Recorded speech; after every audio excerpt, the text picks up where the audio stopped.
হজের আগে কাবার গিলাফ উপরে তোলার কারণ কি? মূলত হজের সময় পবিত্র মসজিদুল হারামে বেশ কিছু পরিবর্তন আসে। কাবা গৃহের কালো গিলাফের কিছু অংশ উপরে তুলে রাখা এর অন্যতম। এর বদলে একটি সাদা কাপড় ঝুলিয়ে দেওয়া হয়। অতীতে গিলাফের কিছু অংশ হাতের কাছে পেয়ে কিছু অংশ কেটে ফেলার ঘটনা ঘটে। অনেকে গিলাফকে নিজের উদ্দেশ্য পূরণে সহায়ক বস্তু বলে মনে করে। অনেকে সেই কাপড়ে নিজের নাম লিখে স্বস্তি বোধ করে। অথচ এসব কাজের সঙ্গে বাস্তবতার কোনো মিল নেই। তাই হাজিদের ভিড়ের মধ্যেও গিলাফ সুরক্ষিত রাখতে ব্যবস্থা নেওয়া হয়।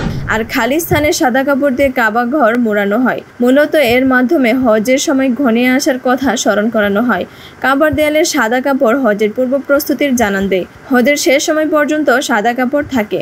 এরপর আগের মতো পুনরায় কালো গিলাফ নামিয়ে দেওয়া হয়। প্রতি বছর 15 জিলকদ বা এর একদিন আগে কিংবা একদিন পর কাবার গিলাফের অংশ উপরে তোলা হয়।